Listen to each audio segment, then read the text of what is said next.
Welcome everyone to my channel. If you've been here before, pull, you know what to do. If you haven't been here before, pull up a seat, sit down. We're going to talk about The Green Mile, the spoiler edition. This is a complete serial novel where all of the serial chapters were compiled into one. I'm going to be frank, I'm going to be honest, and I'm going to be straightforward with you. I watched The Green Mile. It's sad. Sad tale. It's a very sad tale. I didn't like it much. No offense to the actors or anything like that. They were awesome. They were great at just... I didn't enjoy it as much as other people did. So I've gone into this not knowing whether I'm going to enjoy this or not. But still. The Green Mile. At Cold Mountain Penitentiary, along the lonely stretch of cells known as the Green Mile, killers as depraved as the psychopath Billy the Kid Wharton and the possessed Edward Delacroix await death strapped in Old Sparky. Here guards as decent as Paul Edgecombe and essays as Percy Wetmore watch over them. But good or evil, innocent or guilty, none have ever seen the brutal likes of the new prisoner, John Coffey. Sentenced to death for raping and murdering two young girls. Is Coffey a devil in human form, or is he far different kind of being? There are more wonders in heaven and hell than anyone at Cold Mountain can imagine, as the truth emerges in shock waves that only Stephen King could create, in a blast of revelation that will truly blow your mind. Now, I don't know about blowing my mind. So far, it hasn't really blown my mind at all. The first part is about finding the two dead girls, John Coffey being the one convicted for it, and him being put into the prison, and about the prison, the people in the prison, who was there first, who was there last. The second part, the Green Mile, which is the mouse on the mile, is literally about a frickin' mouse. Mr. Jingles, or as he was known earlier, Steamboat Willie, and how he existed. The two before, the president and the chief, as they were called, that were there beforehand, before Delacroix came in, and the other one that came in before Coffey. So, yeah, that's all it really is. It's just setting up the spatial area and everything like that. I'm on 126 pages into it so far, and I gotta tell you, I'm not pulled in.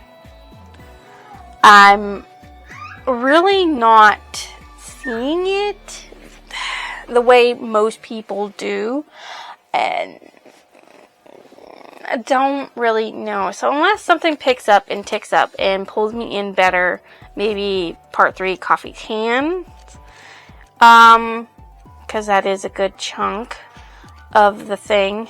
So we'll see about that, because like that's almost a good chunk. It's almost 100 pages long.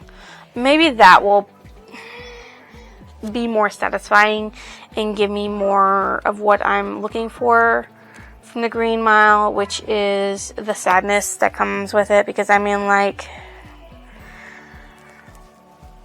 you gotta know about John Coffey. Okay, John Coffey's what it's really all about. Learning about a mouse is really not what it's about, because John Coffey's this big giant of a man that has a gentle soul, and he literally found these two girls dying, or dead girls, and he tried to bring them back to life.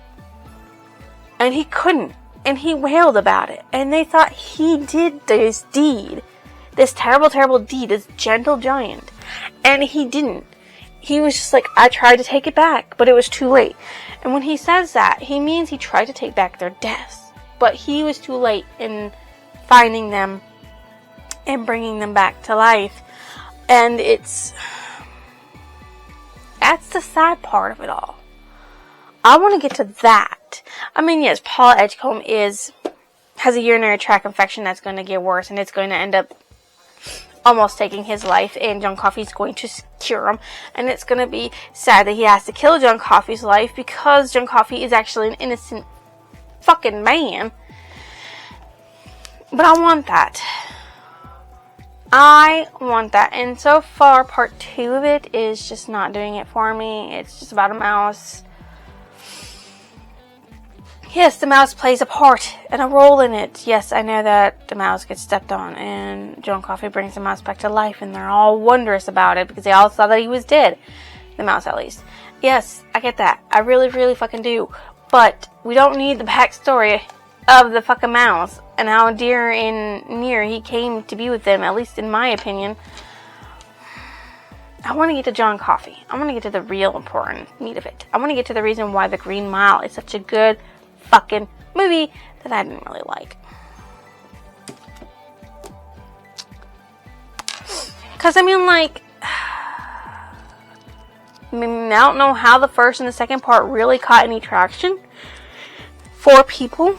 And Coffee Hands must have gotten somewhere in there what the real traction is. And then, the bad death of Edouard Delacroix is in here. Night Journey. I'm not actually sure what Night Journey is about.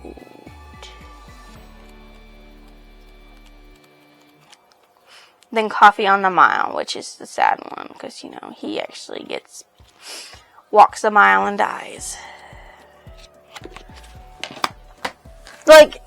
This is a story that's really just showcasing the fact that innocent people sometimes get judged by their looks and their manners, and sometimes they don't even get a chance to defend themselves, because John Coffey didn't really get a chance to defend himself because the judge took one look at him, heard the testimony from all the other people, and were like, okay, well, he's a giant black guy. Obviously he did it, because he was found saying maybe she could take it back. But they didn't let him explain. They didn't let him show what he meant. And that's really the sad part of it all.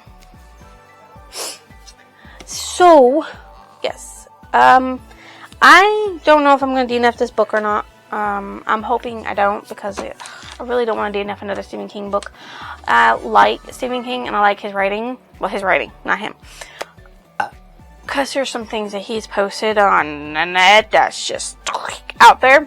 But anyways, I like his writing. The Talisman and The Black House and Misery were all good books, and I really freaking enjoyed those books.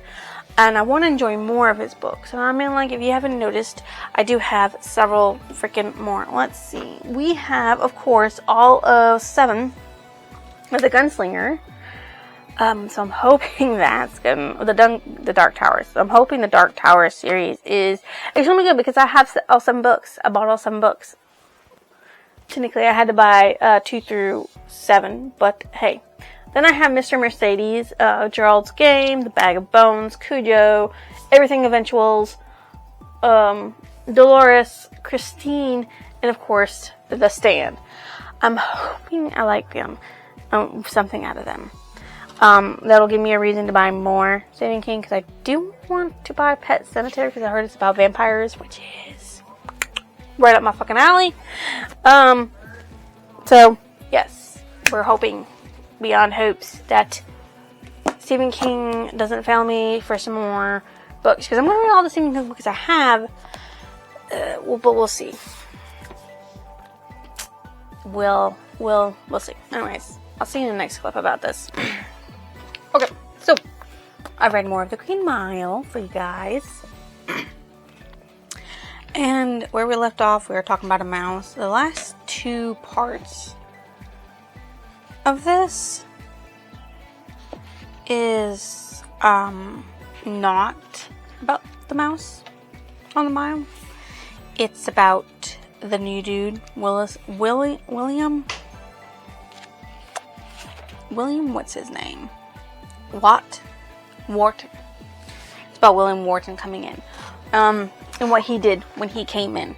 So, basically, William Wharton called himself Billy the Kid, did a lot of terrible, horrible things, and they're talking about how he was dropped off here.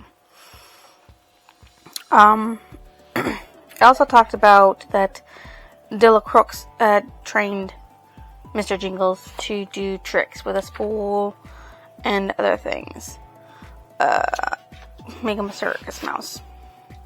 So Wharton actually tried to strangle Dean, one of the people who worked at E Block at Gold Mountain, after pretending to be doped out for like the majority of the ride to the prison, because he was faking epilepsy to try to get out of going to prison for the shit that he did, which didn't happen, didn't work.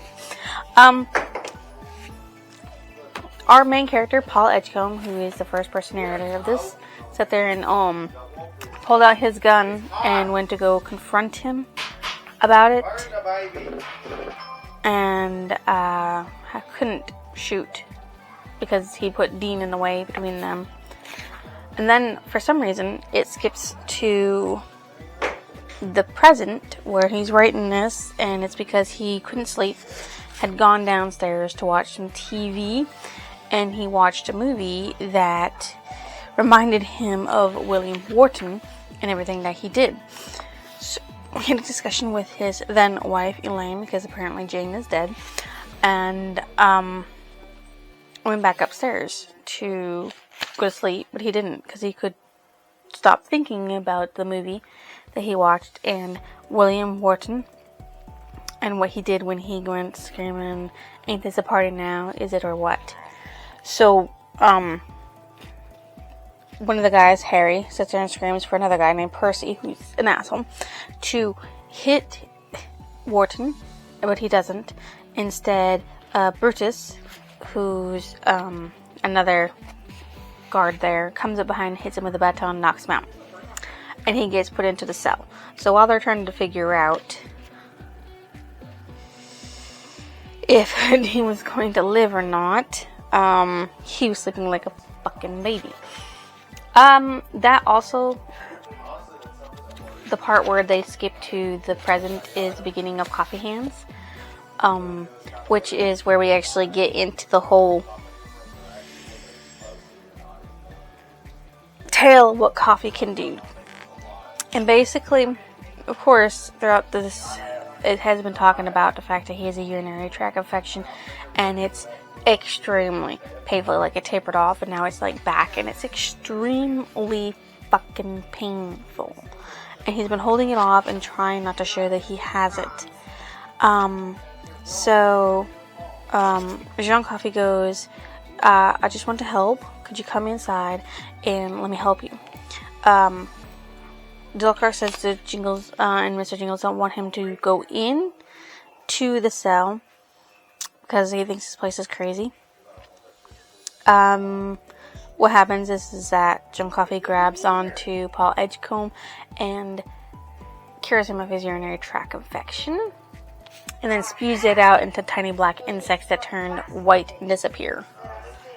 And then he's confused on what the fuck happened, but he doesn't know. John Coffee doesn't know what happened.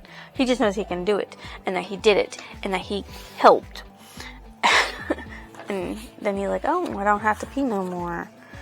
After that, he goes up to talk to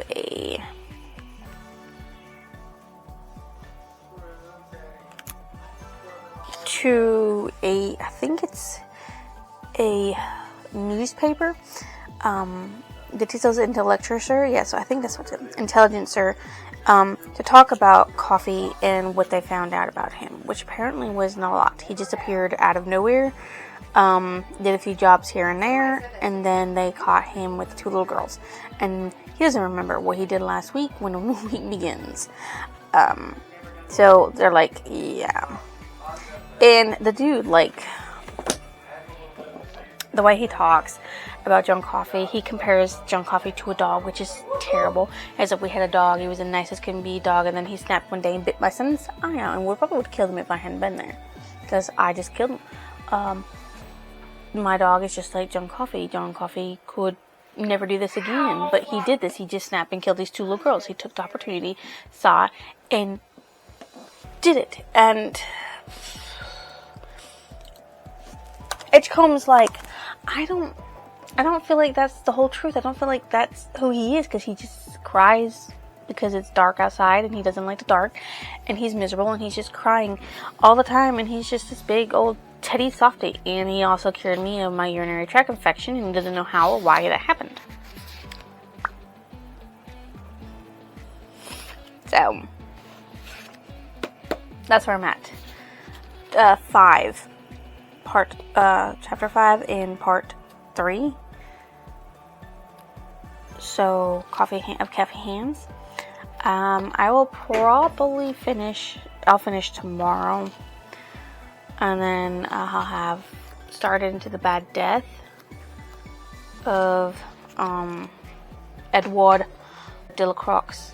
That's where I will start tomorrow's reading, and then I'll probably finish the Bad Death of de la Croix. Oh, that will just take me most of that. So yeah. We're getting there. I haven't felt the need to DNF yet, and I haven't felt the need of feeling like, oh man, I gotta read this. So I guess it's doing all right. I do know for a fact that I am probably, most likely, definitely going to unhaul it after I finish reading it, because I don't think I'll ever read it again. I just got it so I can read it once. There are so many novels here that I need to get. Because, look at this. Okay, so we have novels that I need to get. Salem's Lot. The Dead Zone. Carrie. I haven't even read Carrie. I have Cujo. I have The Dark Towers. The Gunslinger. I need to get Christine. Pet Cemetery. Cycle of the Werewolf. It. The Eyes of the Dragon. The Dark Half. Needful Things. Insomnia, Rose Matter, Desperation, Rage, The Long Walk, Road Work, The Running Man, Thinner, Regulators. Those are things I still need to read. Get my hands on and read, maybe. We'll see. So far, I haven't DNF'd it. I haven't felt like DNFing it, and I haven't felt the urge of just being like, I don't want to read this, so I should DNF it. So that's a good thing. And we will update you. I will update you when I read more of it, okay? We've moved on to part 4. I think it is. The Bad Death of Edward de la Croix. But the last part of Coffee Hands didn't really have to do with coffee or his hands. So that was a little confusing. Basically, we learned more about Wharton and what Wharton did. Wharton peed on somebody and got hosed down, put in a straitjacket, and shoved into a loony bin room. He did a few other things, got shoved into the loony bin room, scared the piss out of Percy, who's an asshole, up the wazoo, and De La Croix laughed at him. And so, while they were preparing De La Croix for his walk along the Green Mile to Mr. Old Sparky, the night before, he was in his cell showing off some stuff, talking about how the people he was talking to and seeing wanted to see Mr. Jingles was doing a great job. And so he threw the spool a little too hard and it rolled out into the cell, and Percy stepped on them and killed the poor rat. So Coffee's like, give him to me. And he does the same thing he did with Paul Edgecombe. He sucked out the death into himself and then spewed out tiny black bugs that turned white and disappeared. And the mouse was back alive. So, he helped Mr. Jingles. Some of this before that was showing the thing with him being in a nursing home. That's what he's in. Okay. I didn't think he was actually in a nursing home, but yeah, he's in a nursing home, and he went for a walk, and he was thinking about Mr. Jingles and Percy and De La Croix, and then Brad Dolan, who works at this nursing home, an orderly, comes out, and he's like, he thinks he has a secret. He thinks Paul has a secret, and he's being mean to him, calling him Polly, and grabbing his arm and holding on to it, and forcing him to show things. Like, grab his left arm and was holding on to it and said, show me your right arm. And he had a freaking piece of toast in his right hand, and that's what he was hiding. You go for walks. I know you're hiding something, but you're not jerking off, because that's best, because you're old. And he's like, it's like Percy, to him, Brad Dolan is like Percy, who didn't grow old while he did. And, it's just, he's asking about him to everybody, including his, Elaine, who is like his, I don't know, best friend, girlfriend, special friend, as he calls him, as she calls her. So there's that going on in there. Yeah. So we're on part 4, chapter 3 for it. And Coffee's like, Boss Percy's bad. He stepped on Mr. Jingles. So I don't know how it's going to be the bad death of Edward de la Crooks. I don't remember that. Honestly, I do remember the death of the mouse. That's like the one thing I remember about the Green Mouse the most, besides the fact that John Coffey dies in the end, is that the mouse dies and gets brought back to life. And now we have actually hit that point. The rest of it is going to be something. So, Wednesday, Thursday, Friday, Saturday. So, I should be done this Saturday. Today's Tuesday, so I should be done Saturday with this reading, if I don't decide to DNF it. But I don't see myself DNFing it, simply because, even though it's not totally as engaging as I would wish it to be, it's still engaging enough for me to want to continue for now. So, we'll talk more later. Let's talk about the Green Mile. Okay, so we have moved on, and we are actually going to start the night journey, which is part 5 in my next read, which is tomorrow for me. Now, we finished, I do believe, the previous one. We're on 3, so we were on 4, right? So, I figured out why it's called the Bad Death of Edward de la Crooks. So, I believe that we know that Percy stepped on the mouse and it got revived. Okay?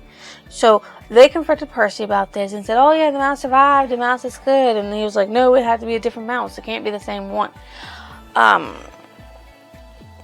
Yeah.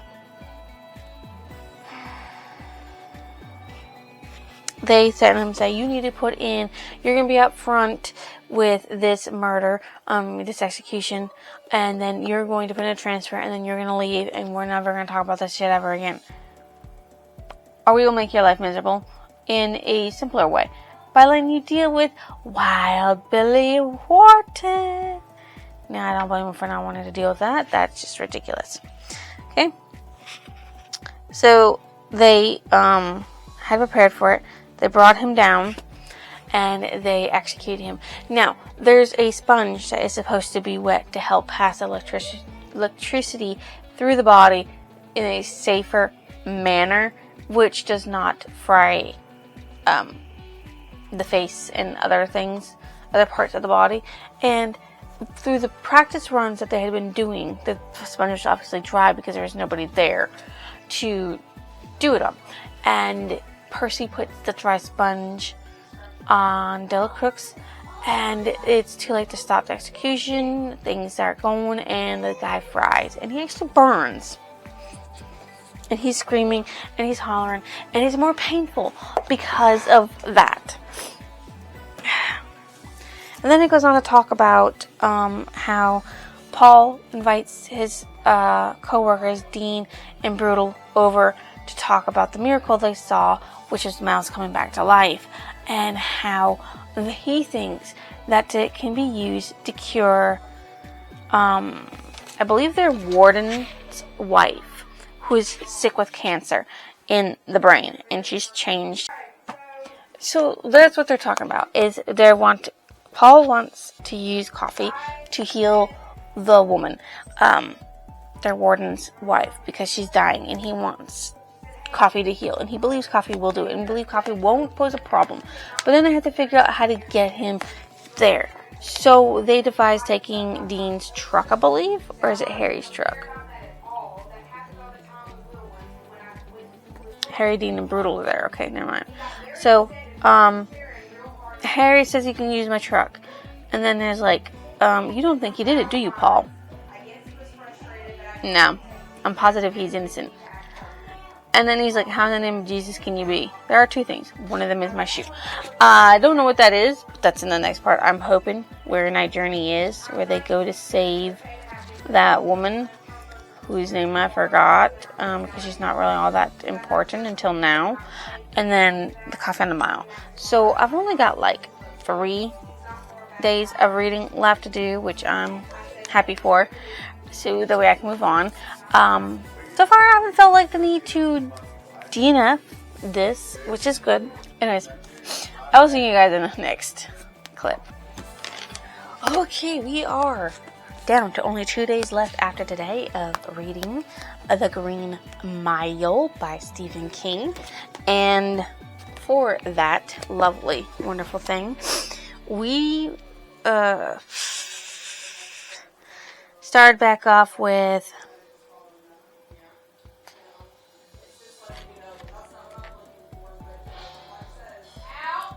eight, I believe it is.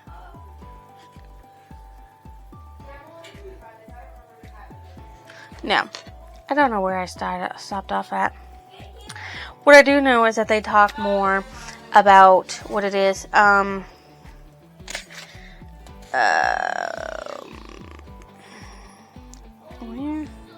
Oh, yeah, sorry. The beginning of Night Journey is where I started. Okay, so he talks about writing and how the stuff flowed. The words flowed, and how he was making a time machine in his head while he was writing about 1932 and everything that happened during that time to him. And it was like on his own little time machine. And he was also writing about how he was, it started as a trickle, because he got to Dela Crooks's death, and he would just start flowing after a while. After a while, you had to work on it, like you do like other things. And then he wrote about Brad Dillon. And of course, he goes to this place, to a shed outside for some reason. I don't know what's in the shed, but there's something in the shed that he's doing. And he doesn't want Brad Dolan finding out about it. And to help him out with going for his walk to that place where he shouldn't put off his morning walk, is Elaine helping out. Elaine Connolly. She actually set off the smoke alarms while smoking a cigarette that she hadn't had in like 15 years to give him a chance to go out there and do whatever it is he's supposed to do. We still don't know what he's doing out there. And the first is, so he had all the details about everything that had happened to John Coffey, everything that they saw and did and found on his persons, and he had taken off his shoe and given it to John Coffey and says, tie it. John Coffey couldn't tie it. He couldn't do a simple knot at all. And he's like, well, they found sandwiches and pickles, no sausages, sandwich, right? And it was tied up in a newspaper. So he got it from some woman, right, wearing an apron. And the thing is that if he couldn't tie a granny's knot, how could he tie a knot on a newspaper with his sandwich? And how would he do that after killing the dog's neck? Re-tie up the sandwich. That doesn't really make any sense. And that's just where it is. Okay. So the second thing he had was the whole I helped, and then I couldn't help it. So, what he speculated, Paul Edgecombe is speculating, which is most likely the truth, is that he was walking to the train tracks to get to a train so he could hop on it and go on to the next place to do some work, get some food and shit. he heard something that notified him to the killer, and he went to where the killer was.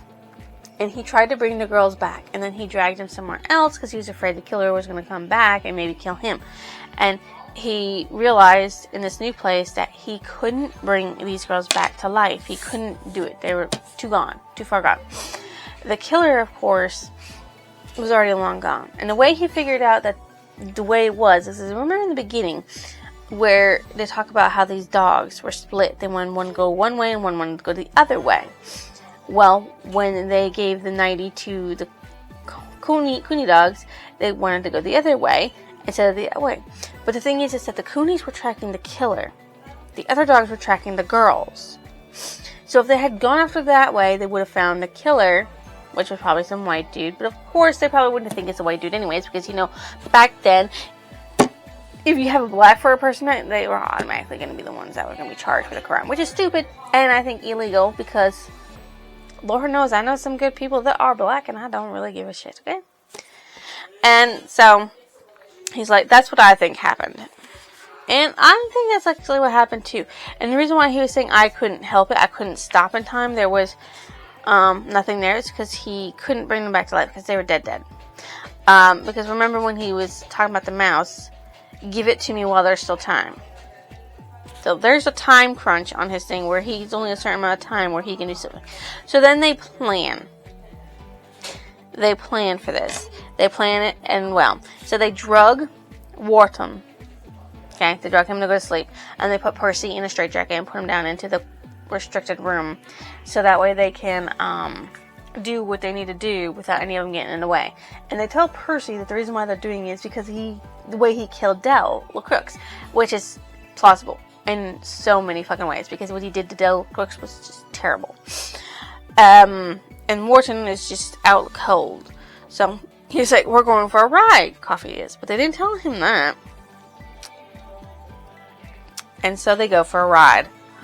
And they get there, and the guy's like, who's there? Who's coming? Who's there? And all this stuff, you know, like, well, who's coming in? And, like, the woman's rattling off crazy ass shit, too. And Coffee's just like, I just want to help. And walks in. And goes to where the woman is. Just, so I only want to help.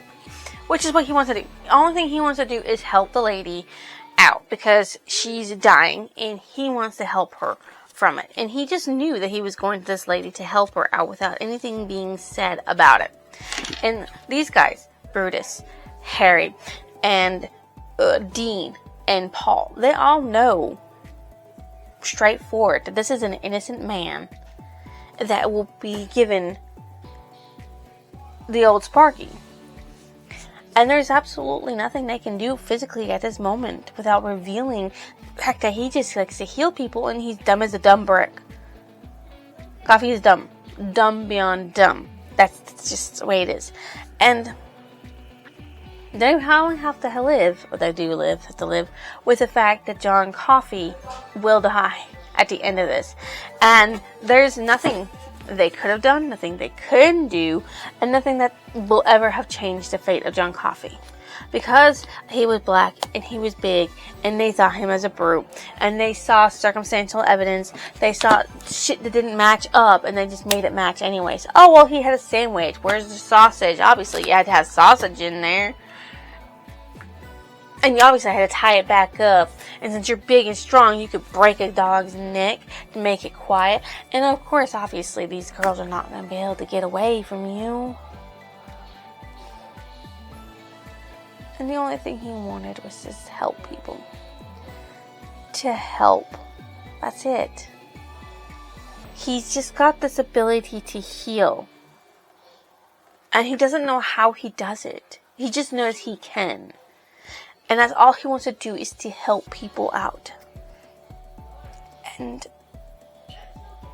justice is not on his side. It's not. And it's kind of sad. In a way that's sad. I will see you guys in the next clip. We're not actually going to be at the end of the story until the one after this one. But hey, you know how it is, right? Right. Okay. Mine is blown. I guess I forgot this part. Mine is blown. I probably forgot. Okay. So, he goes in and he heals her. And she doesn't remember shit about what happened. Okay. And her name is Melinda. So Melly Moores, Melinda Moores. Okay. She heals. So they get back to the place, to the prison, put him back, and then they sit there and let Percy out. And they talk to Percy about what's going to happen. Okay? That's what they do. But before they get back, okay, before they put him back in his cell, we go back to where he's in Georgia Pines, Paul Edgecombe, because he's old, and he's writing. And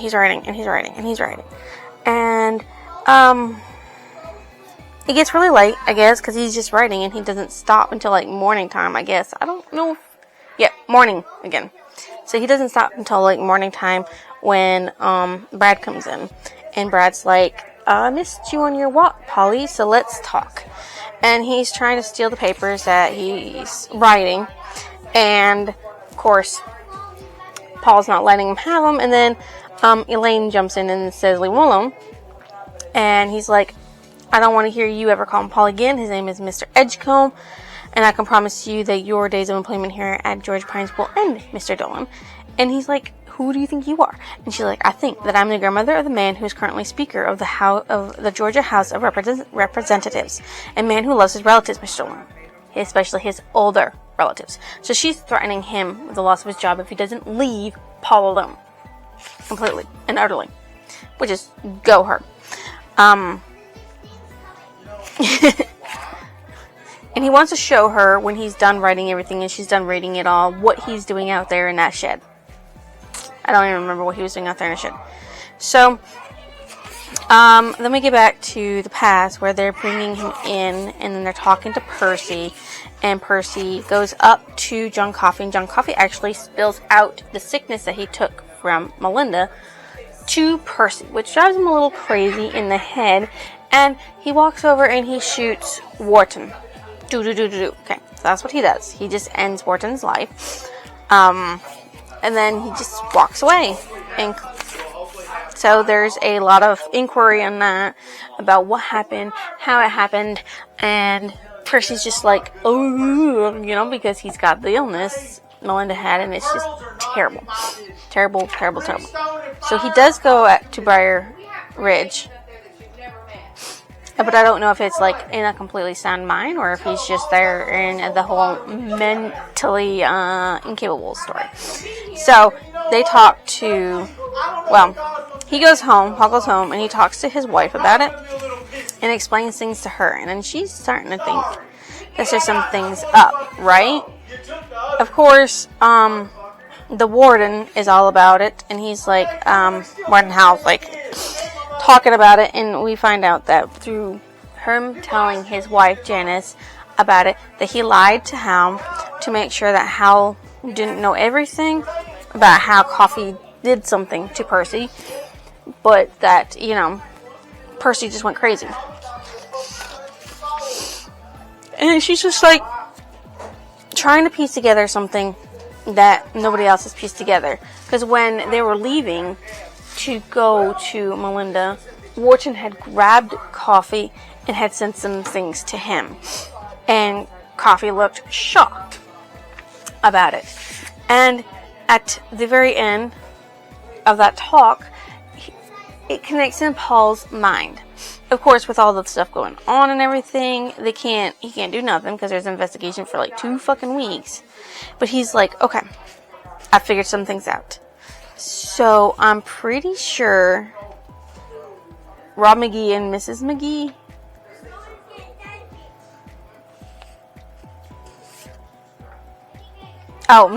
he talks to his wife and he says, she's like, what is it? And he's like, I know everything there is to know. I know too goddamn much. If you want to know the truth, I'm supposed to let you shoot John Coffey in less than a week's time. But it was William Wharton who killed the Derdick boys. It was Wild Bill. So he realized that it was Wharton who killed and raped, who did all that terrible stuff to the girls. And Coffee was just trying to save them. And Wharton knew that. But he was in there for another reason.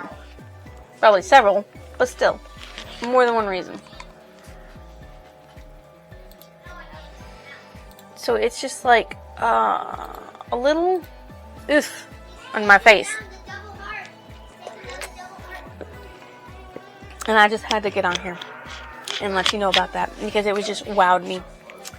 And I didn't want to forget that. Okay. Okay. Next clip will be the end. I have finished it. Obviously. I've obviously finished it. So, yeah. They all realize that he's innocent. All of the characters in this. Not the actual jury or the judge who made him be non-innocent, you know. They all realize that he was innocent. So, yeah. They talk about what they can do to help him out. But there's not a lot that they can do. Really. There's not really a lot. When he knows it's his time, he says, you know, I know it's your time. I know it's my time and I want to go. Because I'm tired of the pain in my head. I'm tired of all the pain in the world. I want it to end. And he's like, don't worry. You won't explode. Yep. No. It didn't. He didn't explode. But he had a nice execution. I mean, like, that's the best that they can do, you know. They try to give him the best that they can with everything that he had, and he wants to go because he's tired of all the pain in the world that he can feel inside of him.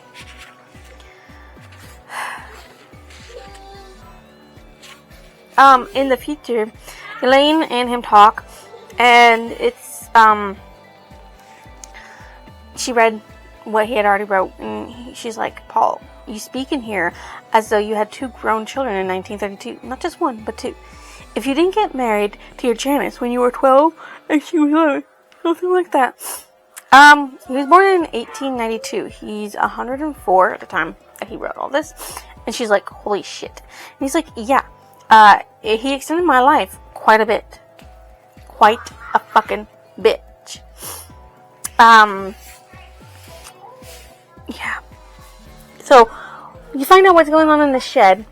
What was going on in the shed was basically, Mr. Jingles was back. And Jingles prompted him to write all of this, to write this all down. For Mr. Jingles' life was extended. Though Melinda's life she lived 10 to 11 years after, but she still died of a heart attack.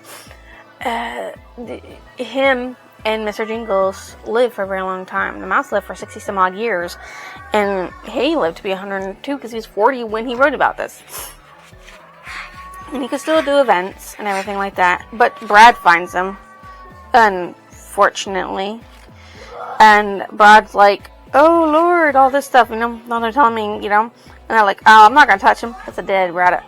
Mr. Jingles died while they were talking. And he's gonna call Percy again. He's like, I don't know who Percy is, but quick, call me that. And Elaine's threatening him and everything. And he's like, oh, don't worry, this love shack is closed. And it wasn't even that. It was just him feeding Mr. Jingles toast because he couldn't eat the peppermint anymore. So they bury Mr. Jingles. And then it goes to 1956 when his wife Janice died. And apparently she was, they were on a bus, and the bus slammed the truck slammed the bus, the truck hit the bus and slammed it into a bridge abutment. And he was one of the 4 who survived, and he was not injured. But she was being electrocuted by water and something else. I'm not sure exactly what, because it doesn't say what she was electrocuted by. It just says that she was electrocuted and nobody came to help, and she died in his arms. And he's like upset why would you heal Melinda but not my wife? But John Coffey's dead at the time of this. He can't heal no more, boss. So, yeah. Elaine died a couple months after the burial of the mouse. And that left him alone.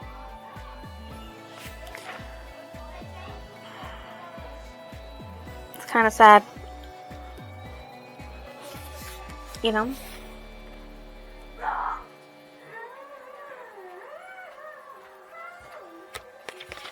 So, yeah. And that's the end. He's talking about how it's a long green mile for him because he's still the fuck alive at 104. All because John Coffey decided that, you're not gonna die, boss, by this urinary tract infection. My favorite character in this is Paul Edgecombe because he recognized the good people from the bad people almost immediately. John Coffey's not going to cause no troubles, but he is. He is definitely going to cause me trouble. And he was right. He was totally right. Right? Okay? My most disliked character? There's two. Percy and Brad. Because they're both assholes. And because Percy, Brad reminds Percy, cares all about himself, doesn't care about nobody else. He's a dick. Total dick. Okay? What stood out as memorable?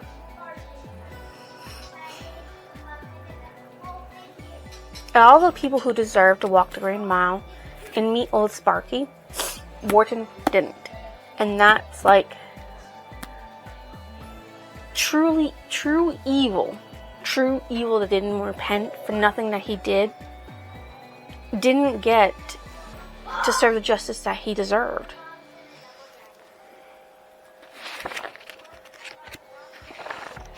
But innocents did. And people who repented did. John Coffey's like, I'm sorry for what I am. And he was apologizing for the fact that he couldn't save somebody. Yeah. My favorite passage. I don't really have a favorite passage. And as you can see, I didn't tab because I know I'm not keeping the book, but I didn't tab.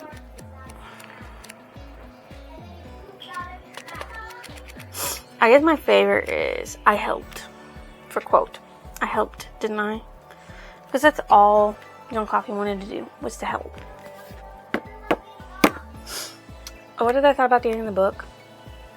Everybody in his life dies. And he's still trucking on. And it's kind of sad. Really sad. What book did it remind me of?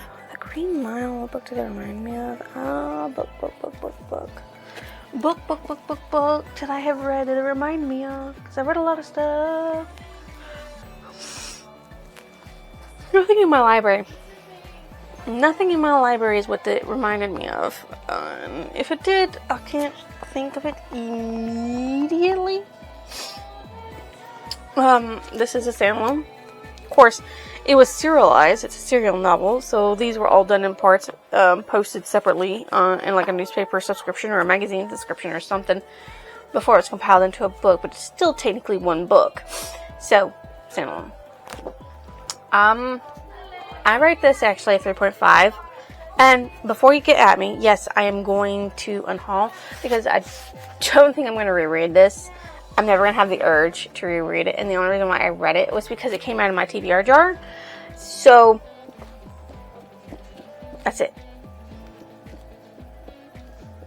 That's the only reason. So, but the 3.5 is because it's still a sad story. And it still pulls at your heartstrings that somebody who didn't deserve to die, died. And it's just like unfucking fair. And it shows you how the justice system sometimes doesn't work as it's intended to do.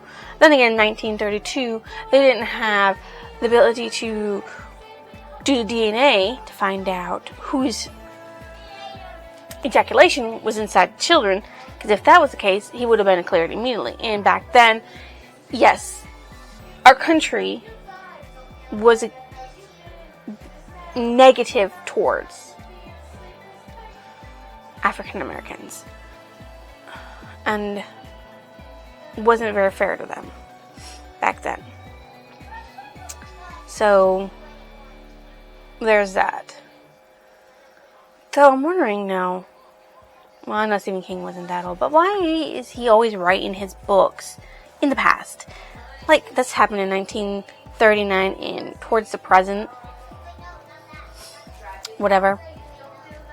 He was born, when did he say he was born? I had it.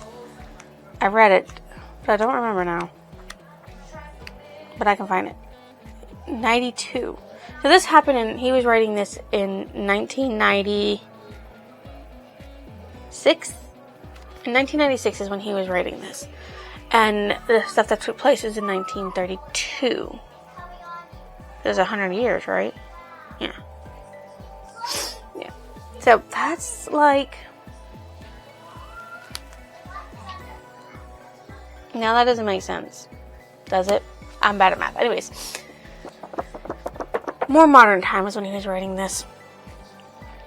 But people are still assholes. And to be truthful, I think Percy, Wharton, and Brad should all have gotten their comeuppance.